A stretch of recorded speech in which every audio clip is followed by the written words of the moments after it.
garoonka kubadda cagta naadi shabaab ee magaalada Dubai waxaa xalay ku wada ciyaaray labada jaaliyadood ee ka kala socday dalka isku taga Imaaraadka Carabta iyo wadanka Ingiriiska. Kulankani ayaa ahaa mid isbuucan si weyn loo hadalhayay natiijada ka soo bixi doonta. hase ahaatee labadani kooxood ayaa soo bandhigay ciyaar aad u wanaagsan. qaybtii hore ee ciyaarta waxay ku soo dhamaatay 2-1 oo ay ku hogaaminaysay jaaliyada wadankan isku taga Imaaraadka Carabta, halka kooxda ka socotay dalka Ingiriiska ay keensatay 1 gool qaybtii hore ee ciyaarta. jaaliyada Dubai waxaa 2 gool oo qurux badan u saxiixay qaybtii hore ee ciyaarta Maxamuud Jaranow oo lambarka 9aad uga ciyaara. qaybtii labaad markii la isku soo laabtay ayay ciyaartu waxay noqotay mid aad u xamaasad badan. labada kooxood waxay isku hayeen weerar iyo weerar celis, waxaana jaaliyada Dubai u suuro gashay inay keensato goolkii 3aad. daqiiqado kadib waxaa kaarka casaanka ah qaatay mid ka mid ah daafacyada kooxda United London. dadaal fara badan oo ay labada dhinac sameeyeen waxaa la isku dhaafi waayay 3-2 oo ay guusha ku raacday jaaliyada wadankan isku taga Imaaraadka Carabta. Xuseen Abati Abanuur oo ah macalinka kooxda London United oo aan wax ka weydiinay guuldaradii soo wajahday ayaa waxa uu yiri: alxamdulillaah waxaan jeclahay in jaaliyadan Dubai aan mar labaad aan isku soo noqono oo Axmed Dheer casuumaadaas aan keenay iyo Daabshiil iyo Juba Airways.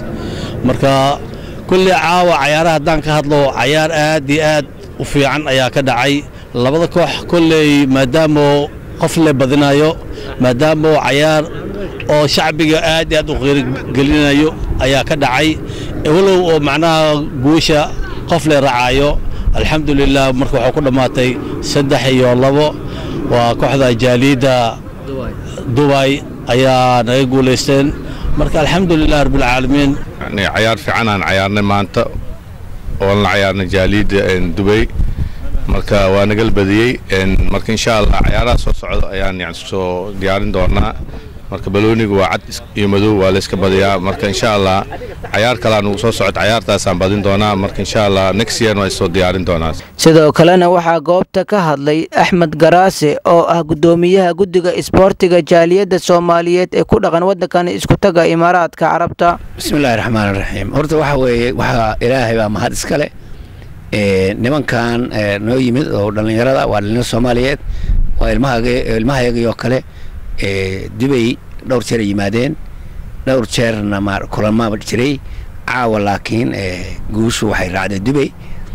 maxaa tiraahdaa waxaan aad iyo aad ugu hambalyeynaya dhalinyarada Dubai ku nool isxilqaamay jaaliyada Dubai maxaa tiraahdaa ka dhidhiyay maxaa tiraahdaa badintii hore laga badiyay oo caaway guul soo hooyay.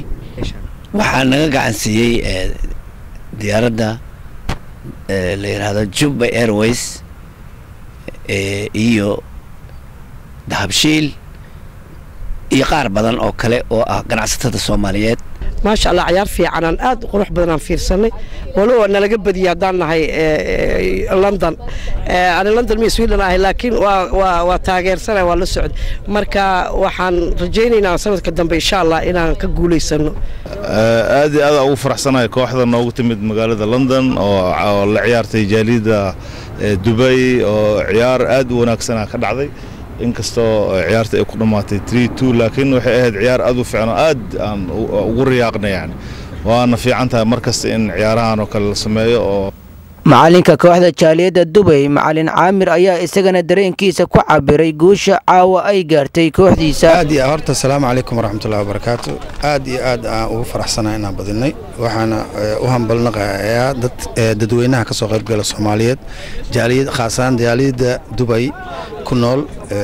marka waa runta marar badan waa noo yimaadeen dadkan waa naga badiyeen, laakiin markan waa isku tashanay oo waan isxoojinay si fiican isku diyaarin. waa ogeynay mar hore soo qayb galeen waana ka badineen. waxaan rajaynaynaa inay guul darro noo ahaato tii ugu dambeysay oo sidaan u bilownay inaan uga badino ay noo socon doonto insha Allah. idinkana aad iyo aad u mahad. dhanka kale waxaa ka soo qayb galay kulankani qunsulka dawladda federaalka Soomaaliya u fadhiya magaalada Dubai Umar Cabdicasiis isagoona kaalin weyn ka qaatay qabso. assalaamu calaykum waraxmatullaahi wabarakaatu.